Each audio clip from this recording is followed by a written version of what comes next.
Namaskar. I Shambhavi welcome you all to your channel Galactic Echoes.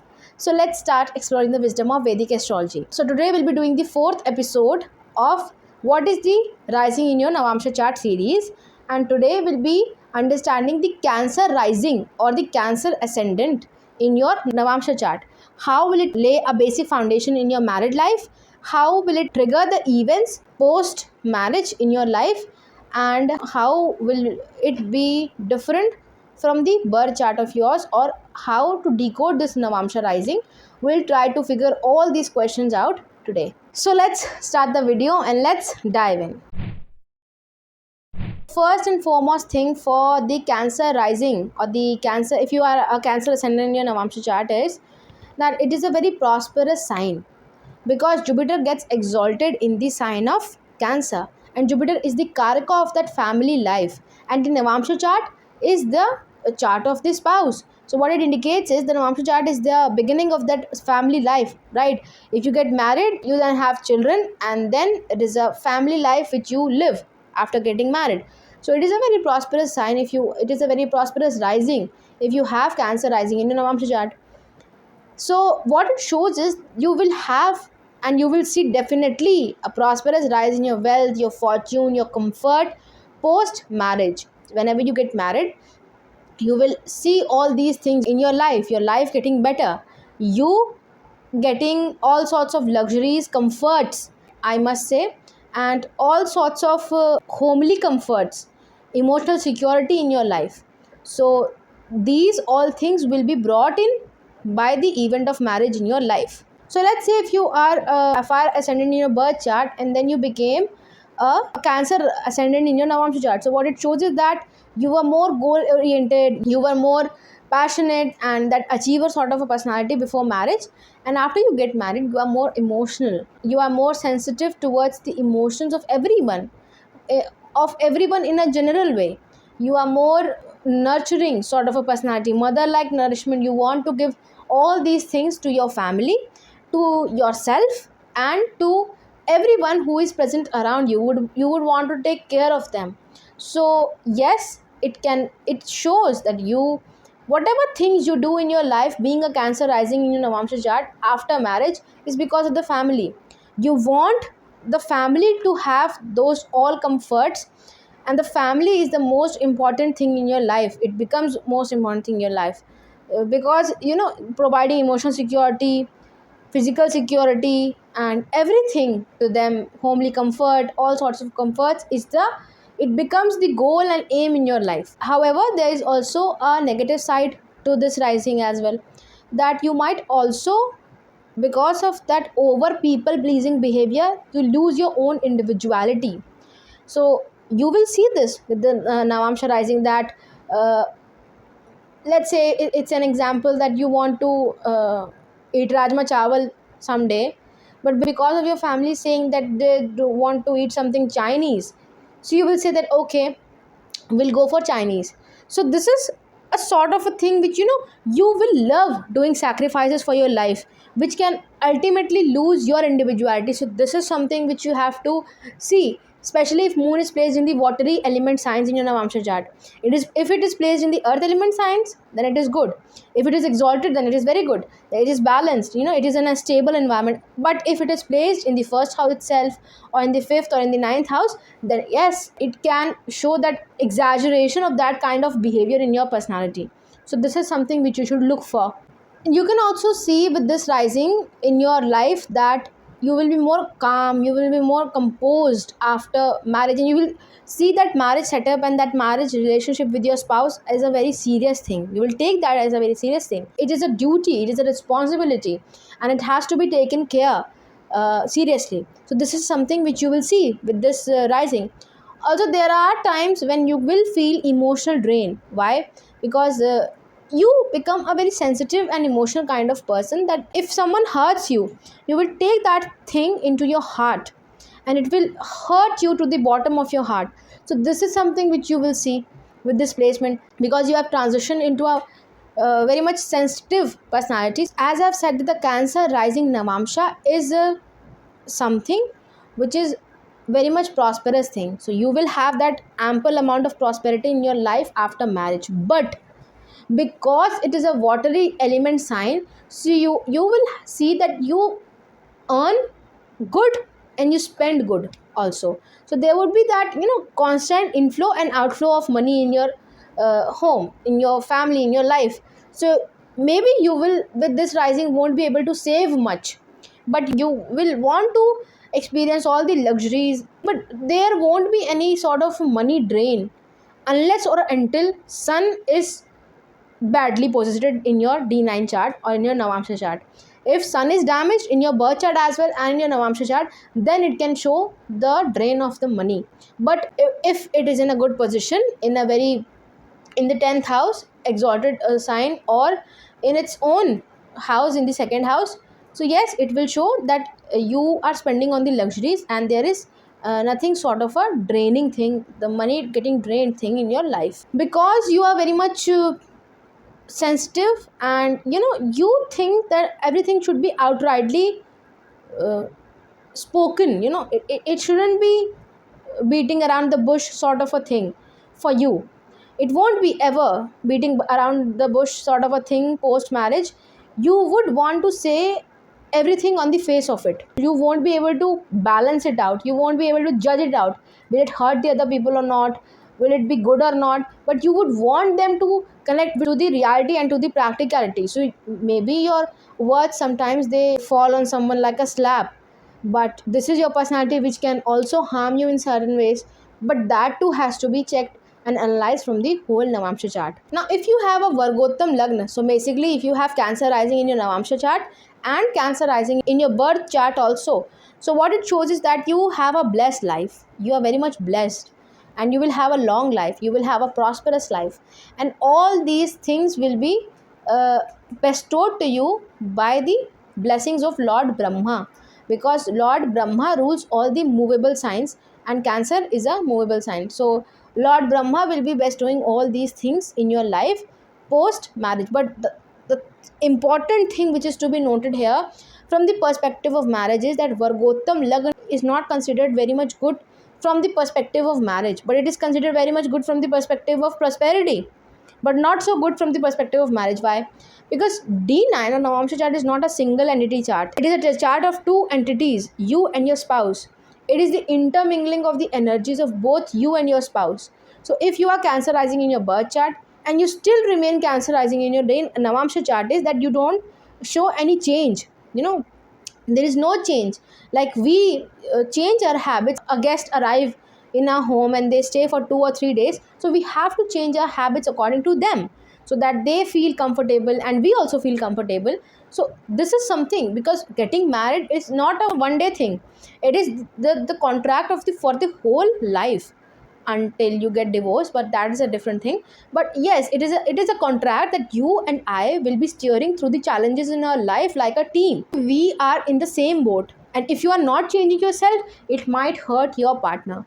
That you have this selected criteria in your life, and you will directly put that list into the hands of your spouse, that you have to settle yourself according to it, because I do not change. This can pose challenges in your life. So it is very important to get change with the birth chart in the Navamsha chart, because then it shows certain kind of challenges in your married life. But prosperity wise, it is very good thing. Planets in trine to the Cancer sign, like whatever plants are placed in the Cancer or Scorpio or the Pisces sign, will empower you to follow the three dharma out of all the four dharma. The four dharma are the Vishwa dharma, Rashtra dharma, Samaj dharma, and Swadharma. So you will be only able to follow three dharmas out of the four. What these are: Rashtra dharma, Samaj dharma, and Swadharma. Why? Because the water element signs, they are governed by the themes of Treta Yuga. So there was, the Treta Yuga was after Satyug, and the quality and the purity was, it is decreasing yug by yug. So the basic thing is that you will have that amount of prosperity in your life, but not that much, that ample amount of prosperity in your life that you will be able to think about the on the global level, which is the Vishwa dharma. You won't be able to follow it. Why? Because you have that amount of prosperity till the point that it goes till only the nation, that the Rash Dharma is the apex thing which you will be able to follow. Prime example is Lord Ram. He followed all the three dharms. Like he was there, and he had to fight a war in order to get his wife back. It was his swadharm, because it was his wife and it was his duty to save her and to protect her, right? So he had to fight that war with Ravan.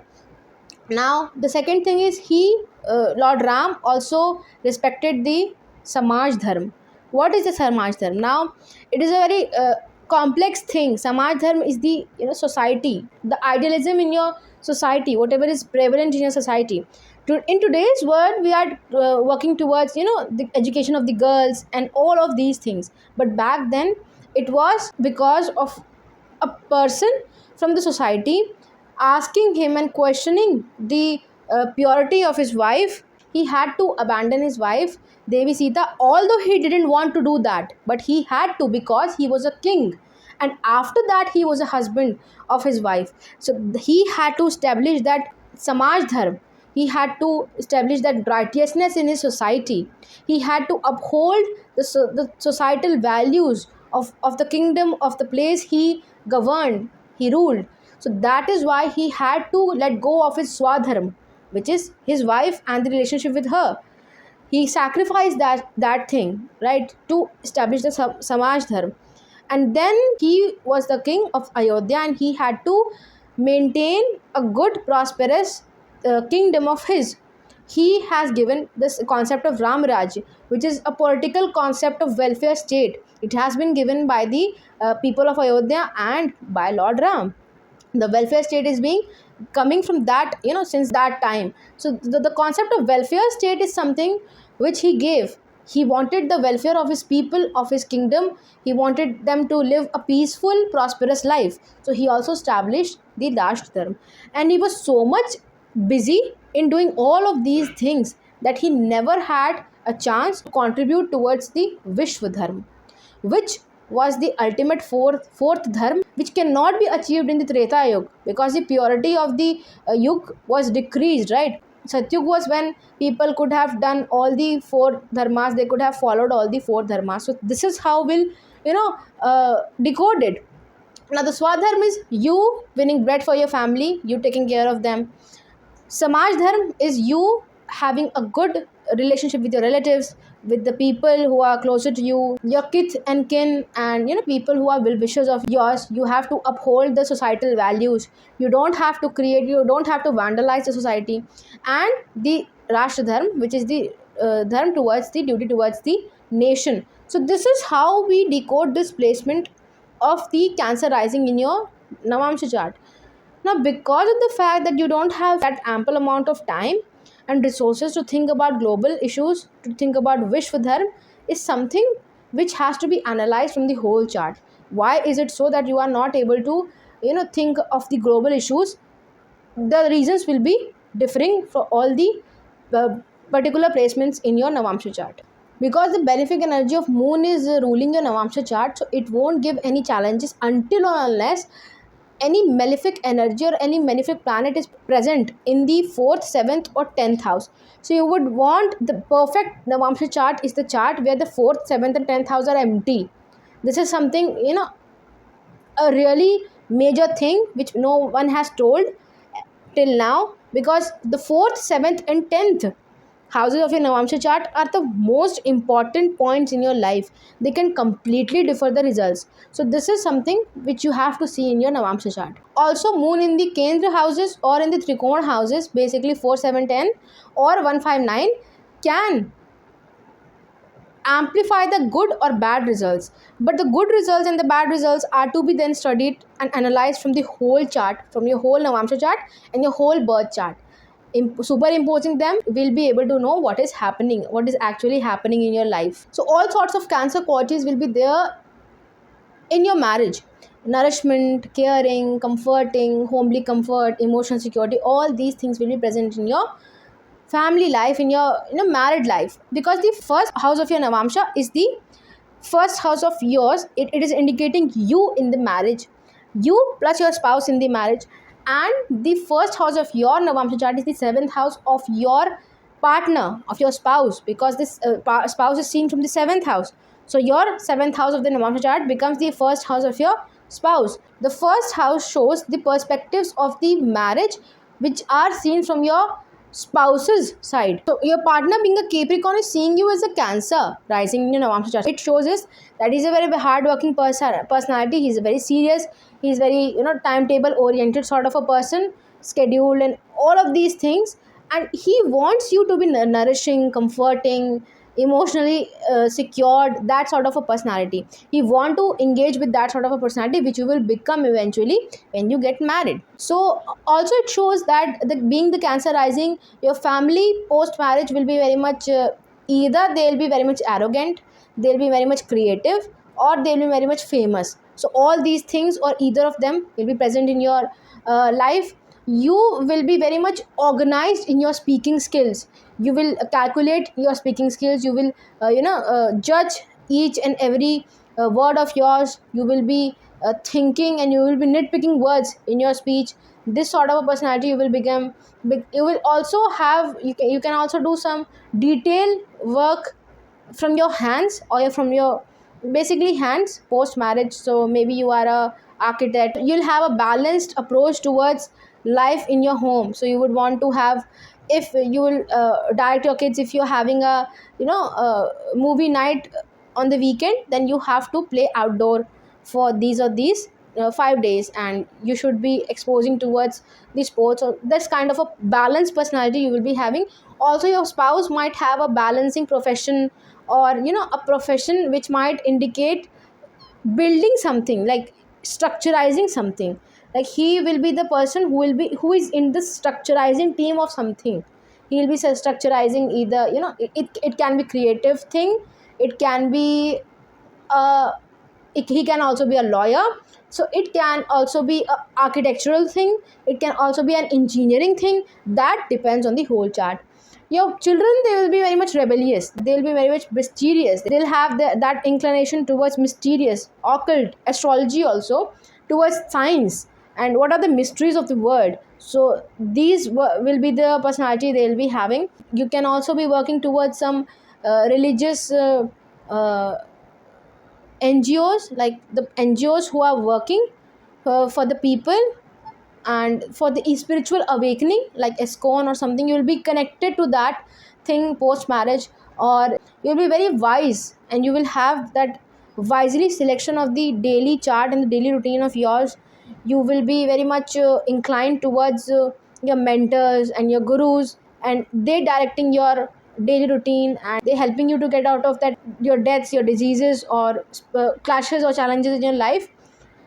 Your spouse will be a very someone who is mature, who is who speaks less, and he is a very serious kind of a personality. He is he or she is a serious kind of a personality. They take this business of marriage to be very serious thing, and they are very much goal oriented, they are structured, they're hardworking, that sort of a personality. You will have unconventional in-laws.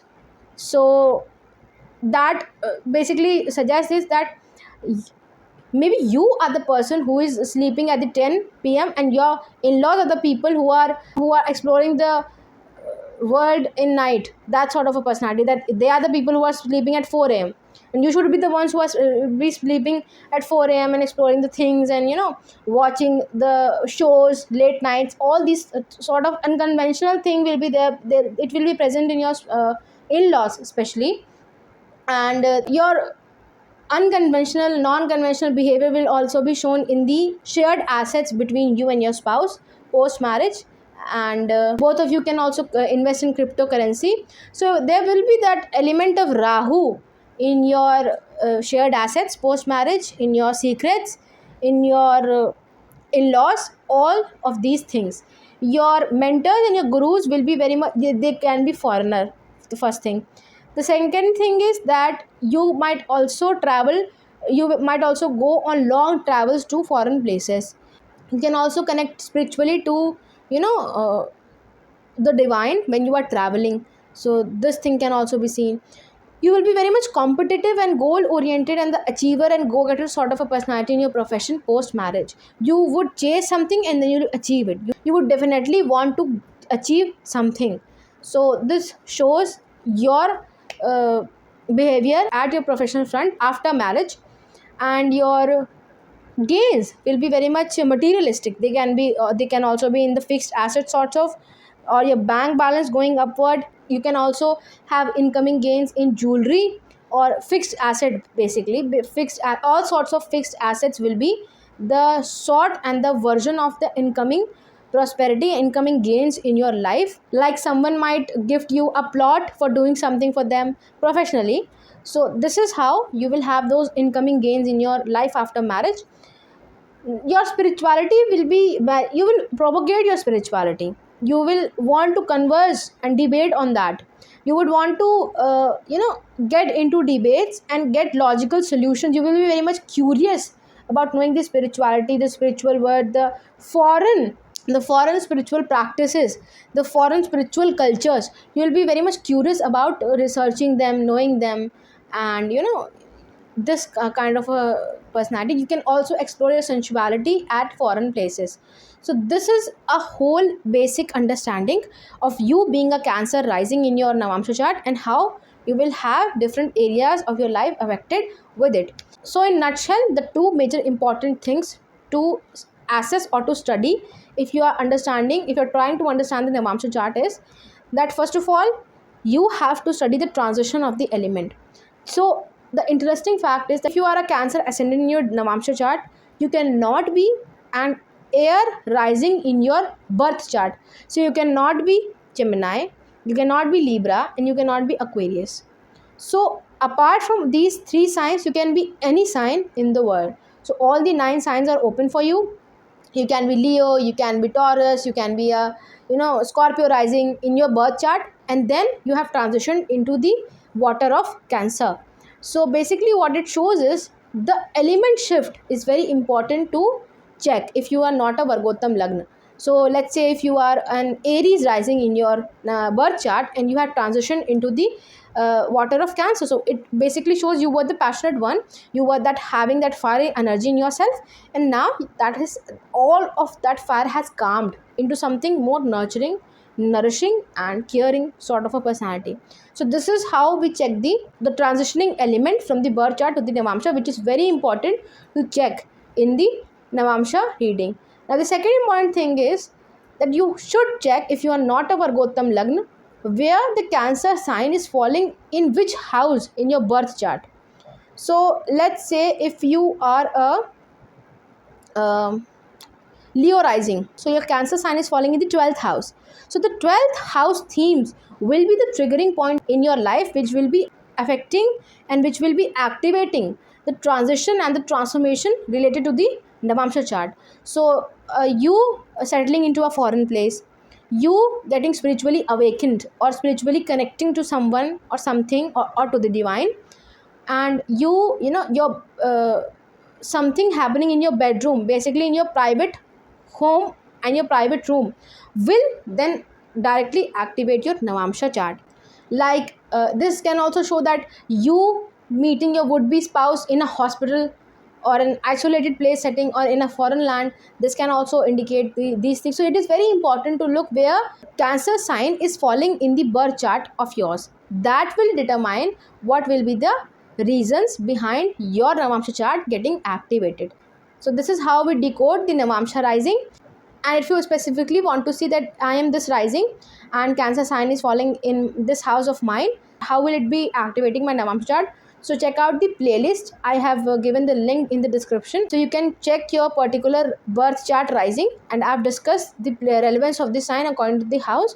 So you might get a brief indication of what is happening in your life, what will be the themes activating your Navamsha chart. So if you really like the content, do not forget to like this video and share it with your friends and family. And if you regularly want to see such interesting astrology content on this channel, do not forget to subscribe it. Thank you.